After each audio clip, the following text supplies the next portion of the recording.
everyone, and welcome back to the Selah channel. If this is your first time on this channel, give this video a great big thumbs up, like, comment, share, and subscribe, and tell everyone you know, because we're doing great things on this channel. I wanted to come back. I've been gone for a little bit of time, and I wanted to just come back in and just share something else, because my last video, if you saw the last video, I was talking about what they meant. And in this video right now, I wanted to come in and just share with you that he knew the whole time. Now, if you want to know what he knew the whole time, stay tuned. So in the previous video, I was sharing with you what happened with Joseph and his brothers and how they sold him over into slavery. The point that I wanted to come back in on this particular video is because I wanted to let you know, not that he knew that they were going to sell him into slavery the whole time. The point that I wanted to bring over to you is, as the scriptures say, and I want you to check this out in Genesis chapter 42, and you can definitely find out here. This is just a little bit of a background here on verse 3 in chapter 42. It says, "So Joseph's 10 brothers went down to Egypt to buy grain. Joseph wouldn't let his younger, Jacob wouldn't let Joseph's younger brother Benjamin go with them. However, for fear some harm might come to him. So Jacob's sons arrived in Egypt along with the others to buy food, for the famine had reached Canaan as well. So Joseph was the governor over all of Egypt and in charge of the sale of the grain, and it was to him that his brothers came. And they bowed before him, and their faces were to the ground." Now, this is what Joseph said was going to happen when he was younger. Remember, the dad said, and I stated that in the other video, the dad said, "Oh, we're going to bow down to you." And the brothers were like, "Oh, we're going to bow to you? Really? We're going to do that?" And really, they had a gift. And that's what I said in the other video. They definitely had a gift to interpret what the dream meant. But when you have a gift, I just want to take a pause here. When you have a gift and you are so led by selfish desires, or you're led by pride, you are led by just trying to tear people down, minimizing, that's the word. You're led by minimizing other people. You're trying to constantly be on top. You always want to be the one that everybody's looking at. You want to be the one that's center stage every single time. They had the same gift, and had they walked in unison with their brother, imagine what would have happened when the brother had already arrived to the palace. The story would have read differently. So Joseph, they ended up going to Joseph, and they're ending up bowing down to him with their faces to the ground, just as Joseph said in the dream before that he had the dream. So Joseph right here is where today's subject is going to be coming from, verse 7. So Joseph recognized them instantly, but he pretended to be a stranger. "Where are you from?" he demanded roughly. Now I want you to stay tuned, because I want you to continue listening to the story, because this just shows so much. "From the land of Canaan," they replied.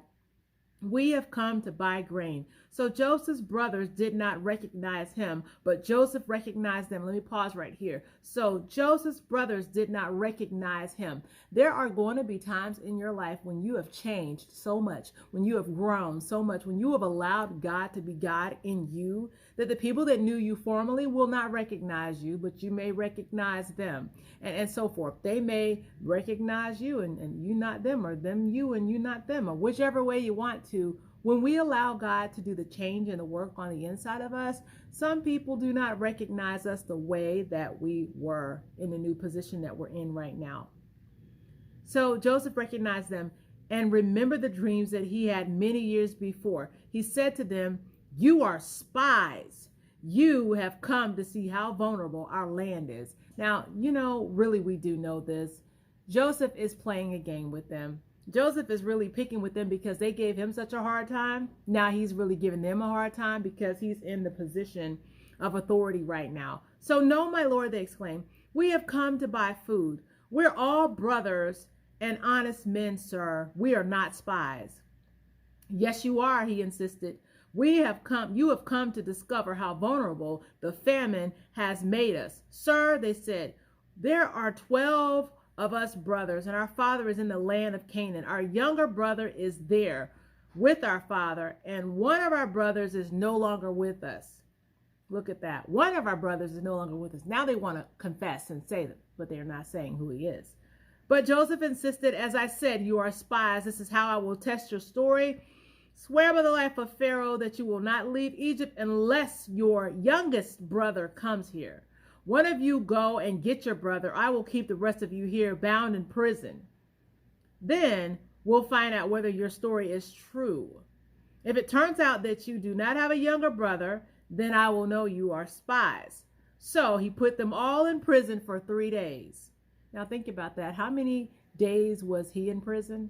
Let's backtrack. How many years was he in prison? His brothers threw him in a pit and they sold him over to the Egyptians, and then he is in prison for years. On the 3rd day, Joseph said to them, I am a God-fearing man. If you do as I say, you will live. We'll see how honorable you really are. Only one of you will remain in prison. The youngest of you may go on home with grain for your families, but bring the youngest brother back to me. In this way, I will know whether or not you are telling me the truth. If you are, I will spare you. To this they agreed. Speaking among themselves, they said, this has all happened because of what we did to Joseph long ago. We saw the terror and the anguish and heard his pleadings, but we wouldn't listen. That's why this trouble has come upon us. Now they heard him crying. They heard him begging, please don't do this to me. And they still did it anyway. And so now he's doing a little something back to him. He's playing around and he knows who they are. They don't recognize who he is, but he is really playing around with them, a little mind game with them, because that's what they did to him. He's teasing them really. Didn't I tell you not to do it? Reuben asked. But you wouldn't listen, and now we are going to die because we murdered him. They think that he's dead, and they don't know that he is the very person that they're bowing down to. So, of course, they didn't know that Joseph understood him as he was standing there, for he had been speaking to them through an interpreter. Now he left the room. Let me take a pause right here on 24, because I want to say this. He was speaking to them through an interpreter. He was still playing this mind game. So he is speaking the native language for that land. He is not speaking his native language. He's not speaking his dialect. He's speaking where he's living, where he has grown, where Pharaoh is and where Potiphar is. He is speaking that language, not the language that his brothers know. So now he's speaking, and he's speaking through an interpreter, but the brothers are speaking their language, and Joseph understands. And he's speaking through an interpreter. So now verse 24, this gets me every single time I tell this story. Now he left and found a place where he could weep. Returning, he talked some more with them. Then he chose Simeon from among them and had him tied up right before their eyes. Joseph then ordered his servants to fill the men's sacks with grain, but he also gave secret instructions to return each brother's payment on the top of his sack. So he also gave them provisions for their journey. So they loaded up their donkeys with the grain and started for home. But when they stopped for the night, and one of them opened the sack to get the grain to feed the donkey, he found his money in the sack. Look, he exclaimed to the brothers, my money is in the sack. They were filled with terror, and they said to each other, what has God done to us? Pause, Selah. Why are they asking, what did God do to them? Really, what did you do? You are the reason that you're in this situation. And a lot of times we like to blame God for situations that we put ourselves in. There's a Selah moment right there. Because there's a lot of times we make choices that we shouldn't make, and then we want to do the blame game. We're going to do it vertically, and then we're going to do a horizontal blame game. It's you, it's me. No, it's God. No, it's you. Check you out and see what you did, and then get what you've done right. Make it right. What has God done to us? So they came to their father Jacob in the land of Canaan and told him what happened. So now their dad, I stated this in the other video, their dad is older.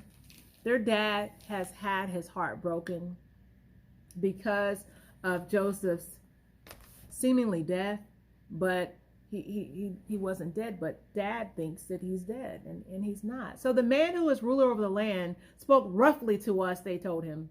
He took us for spies, but we said, we're honest men and not spies.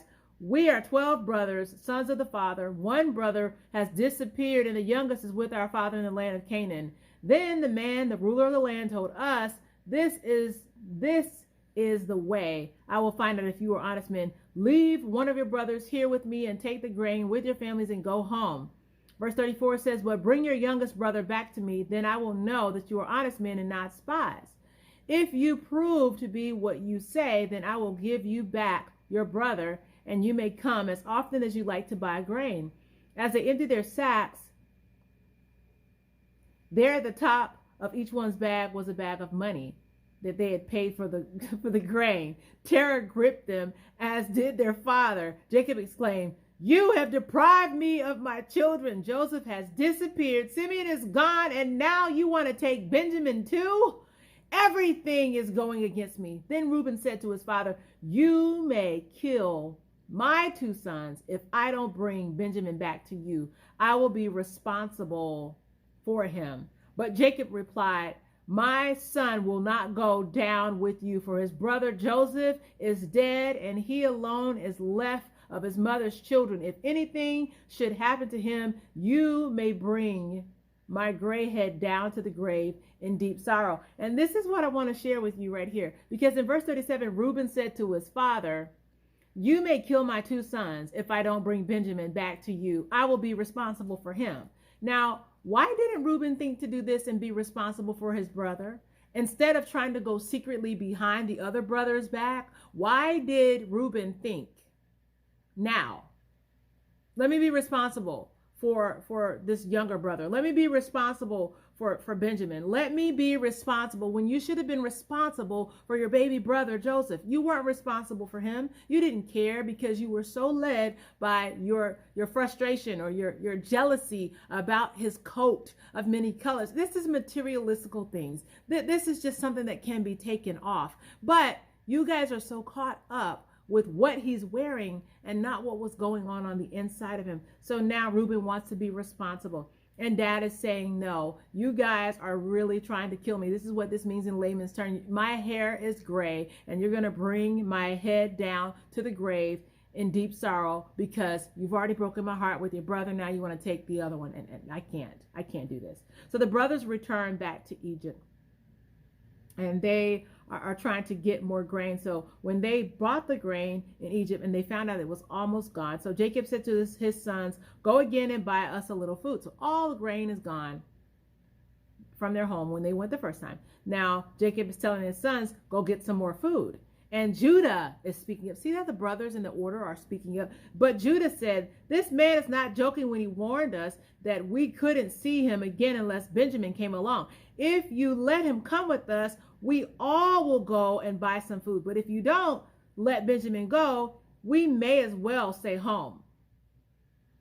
Remember that man said, we will not be allowed to come unless your brother is with you. So why did you ever tell him you had a brother? Jacob moaned. Why did you have to treat me with such cruelty? He's saying. But the man specifically asked us about our family, they replied. But he wanted to know whether our father was still living, and he asked us if we had another brother, so we told him. How could we have known what he would say? And that he would say, bring us your brother. So Judah said this to his father, send the boy with me, and we will be on our way. Otherwise, we will die of starvation, and not only we, but you and our little ones. I personally guarantee his safety. If I don't bring him back, then you let me bear the blame forever. Here is another opportunity that the brothers could have stepped up to the plate to back their baby brother, but they didn't. So they're backing Benjamin. Do you see this? They're backing Benjamin, but they wouldn't back Joseph. They wouldn't back him at all. Reuben is doing it. Judah's doing it. They're all saying what they're going to do. You can take my 2 kids is what Reuben said. And now Judah is saying, I'll be blamed forever.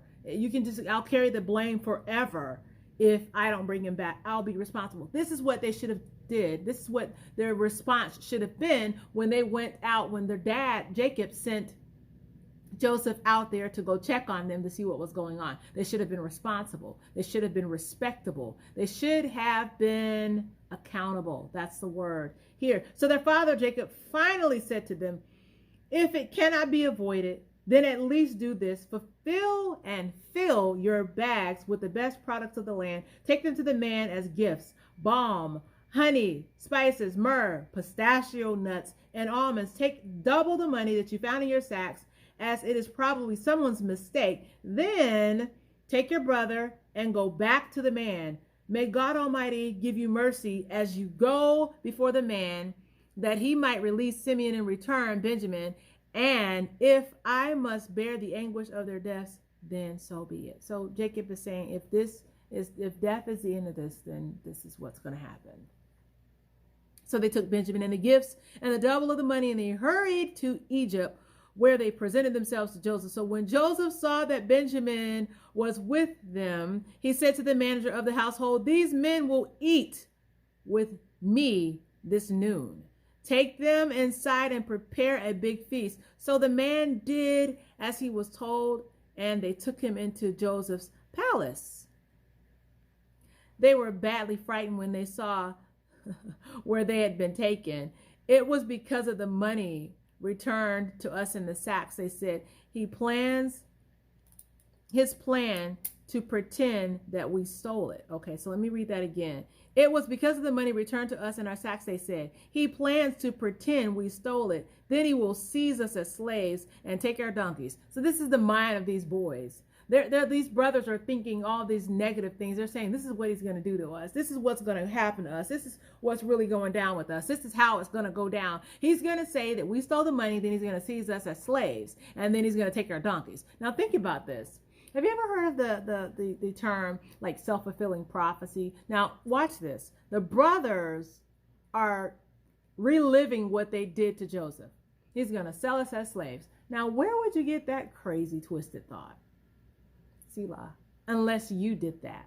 So this is what you think is going to happen. What you've done to someone, you think somebody's going to do that back to you. Well, this isn't the way this particular story went. Relax. Don't worry about it, the house manager told him. Your God, the God of your ancestors, must have put it there. We've collected your money all right. Then he released Simeon and bought him out to them. Okay, so the brothers were then led into the palace and were given water to wash their feet and food for their donkeys. They were told they would be eating there, so they prepared their gifts for Joseph's arrival soon. Oh, this gets me every single time. But when Joseph came, they gave him the gifts and they bowed before him, and he asked them how they had been getting along. And then he said, how is your father? The old man you spoke about, is he still alive? Yes, they replied, he's alive and well. Then they bowed again before him. Looking at his brother Benjamin, Joseph asked, is this your youngest brother, the one you told me about? May God be gracious to you, my son. Then Joseph made a great hasty exit because he was overcome with emotions for his brothers and wanted to cry. Let me just say this, to be honest with you right now, I'm about to cry, because this story is a heartstring. Oh my goodness, it's tugging on my heartstrings right now, because this boy wanted to be loved the whole time. He was just very prideful. He was overzealous about his gift, and he was just really excited about the things that were prophesied, the things that he saw in the dream that he interpreted his own dream. And he was just really excited about it.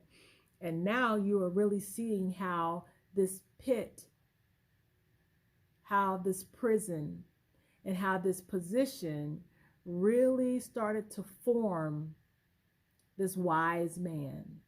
He needed that time in prison. He needed that time in the palace. He needed to go back to the pit. He needed this cycle in order for him to be the wise man. And so he's leaving.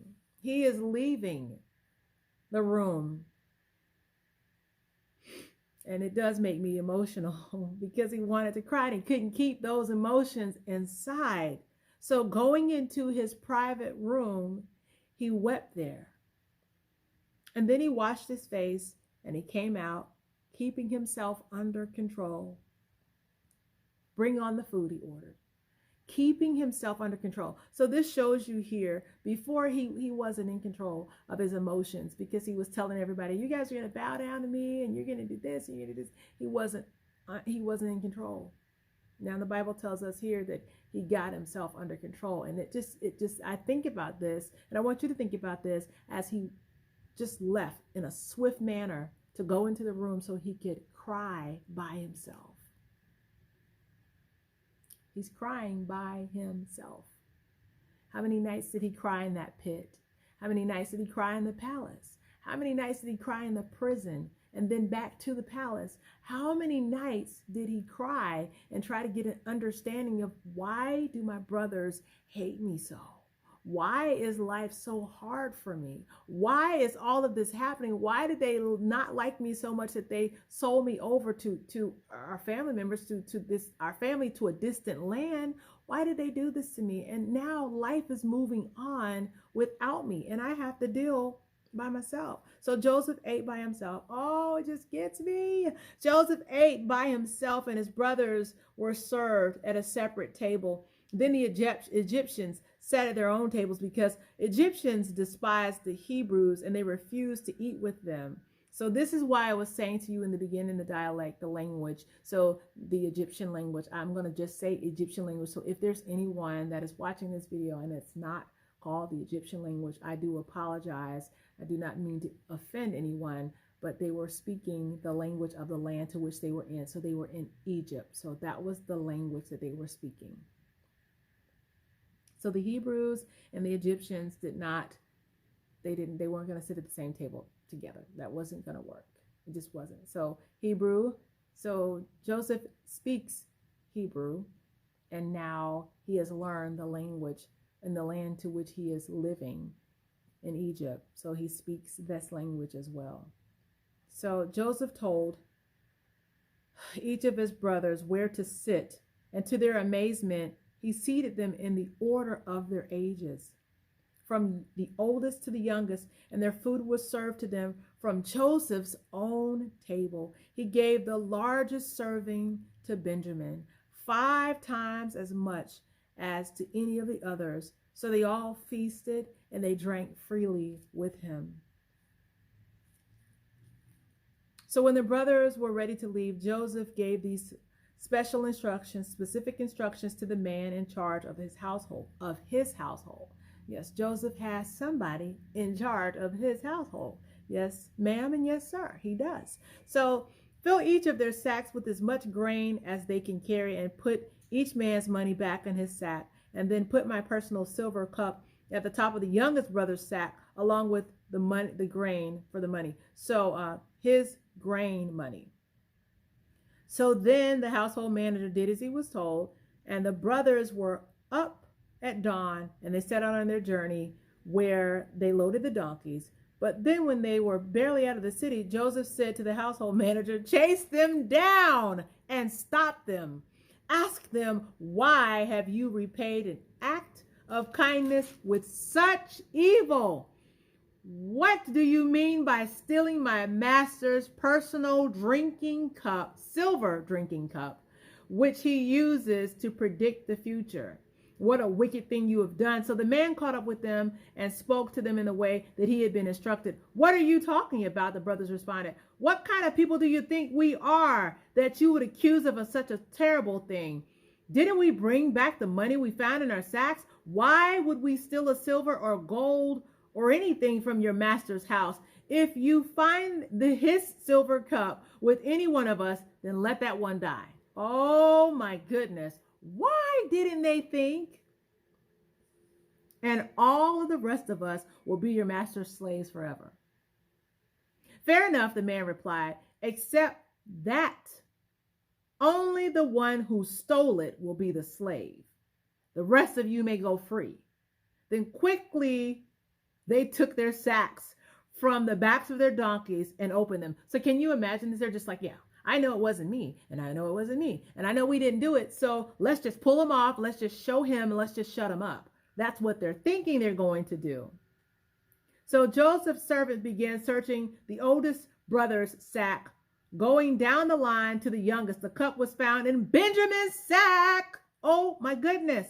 At this time, they tore their clothes in despair, loaded the donkeys again, and returned to the city. Joseph was still at home when Judah and his brothers arrived, and they fell to the ground before him. What are you trying to do? Joseph demanded. Didn't you know that a man as such as I would know who stole it? And Judah said, oh, my Lord, what can we say to you?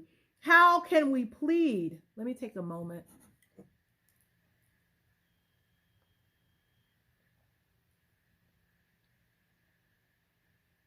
How can we prove our innocence? God is punishing us for our sins.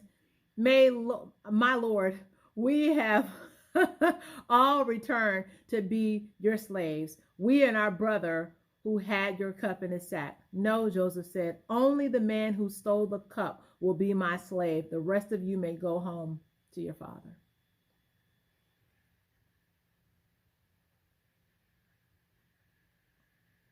Let me take a pause again right here because I'm going to go back in. I'm going to finish the story up because we're almost at the end.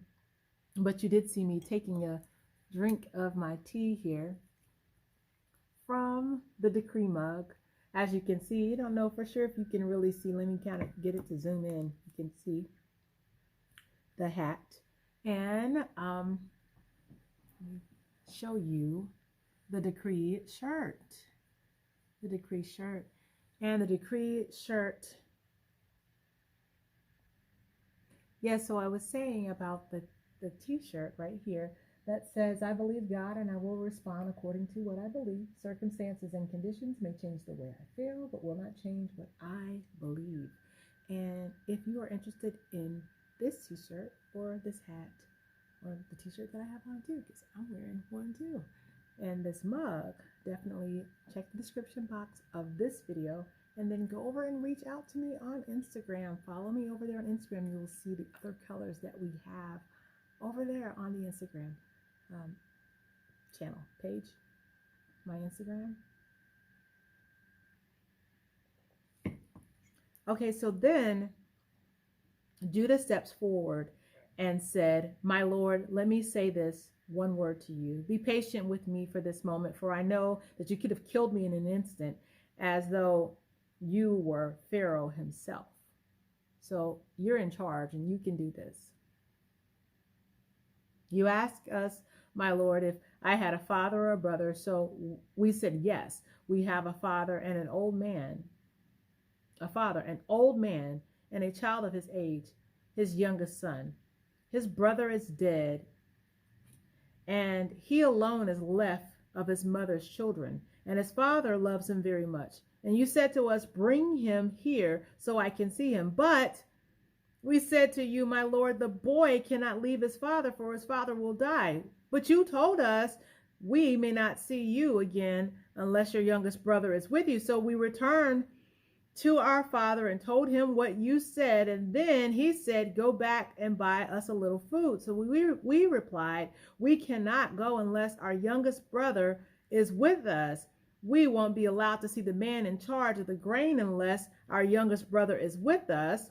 Then my father said to us, you know that my wife had 2 sons, and that one of them went away and never returned, doubtless torn to pieces by some wild animal. I've never seen him since. If you take away his brother from me too, and any harm comes to him, you will bring, they're talking about Jacob's head down to the grave in deep sorrow. So this is what the brother is saying on behalf of, Judah is speaking up on behalf of Benjamin, like, this is why we can't let this go down like this. Now, my Lord, I cannot go back to my father without the boy.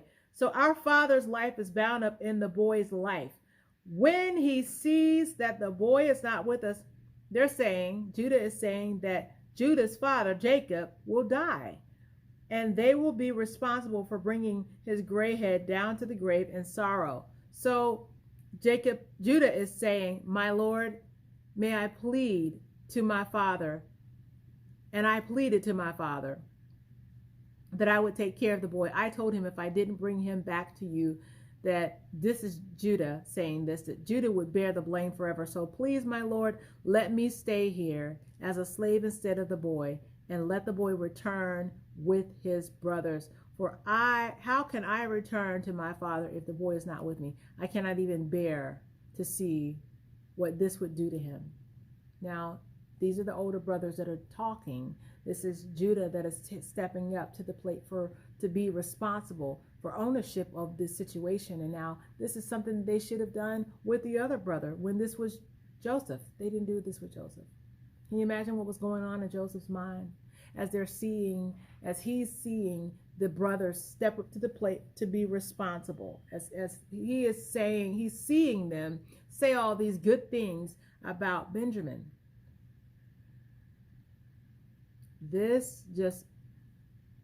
I'm telling you, this is where the story is getting ready to come to an end. So Joseph could stand it no longer. All of you out, he cried to his attendants. He wanted to be alone with his brothers when he told them who he was. So Joseph tells all the attendants to get out. Then he broke down and he wept aloud.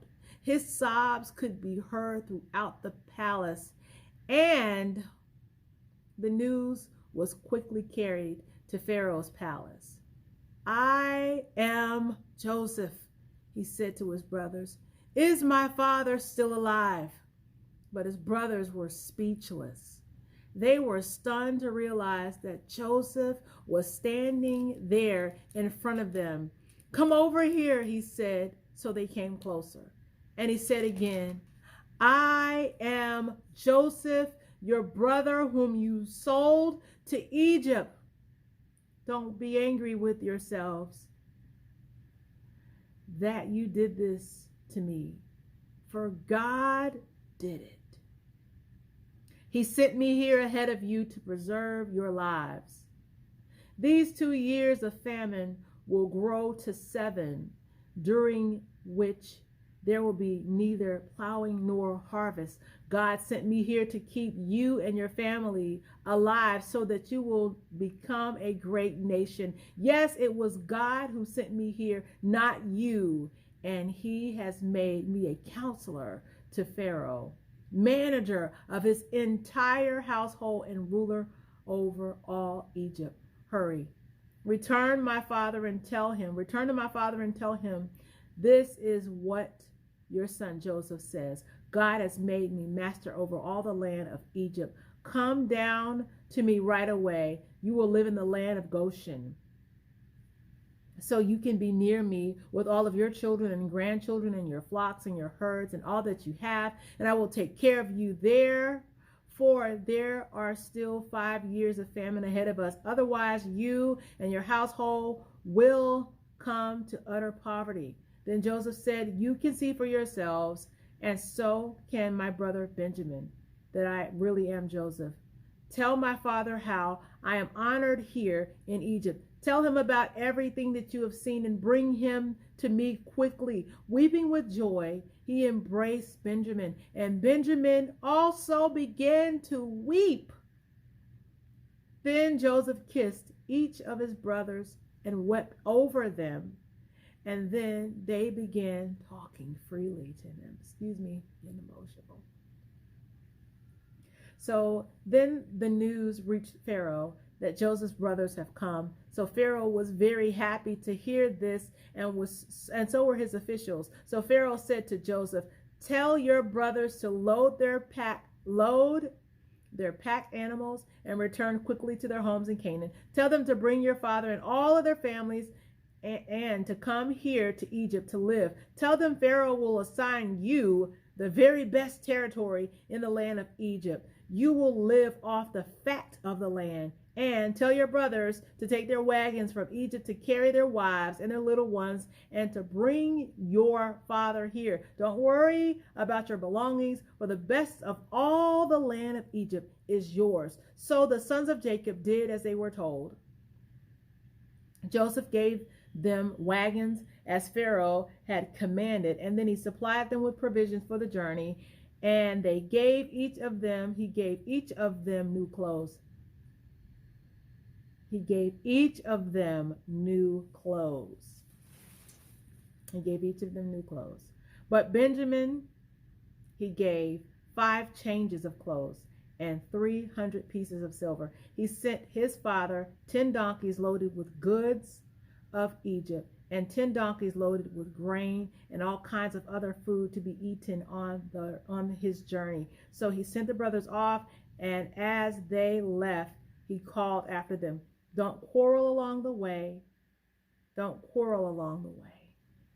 And they left Egypt and returned to their father Jacob in the land of Canaan. Don't quarrel on the way. So Benjamin, don't fight. Don't fight about it. Don't say a whole bunch of things about how many you have and how many clothes you got and how many things you get in it and why did Benjamin get more. Don't quarrel along the way. We don't have a lot of time. Let's just hurry up. Let's just get it in. Let's get dad. Let's bring him back. So Joseph was still alive, they told their dad, and he is the ruler of the land of Egypt. So Jacob was stunned at the news. Can you imagine it? The Bible says he couldn't believe it. So now you were told that your son is dead. Now you're finding out after all this time. Wait a minute. What?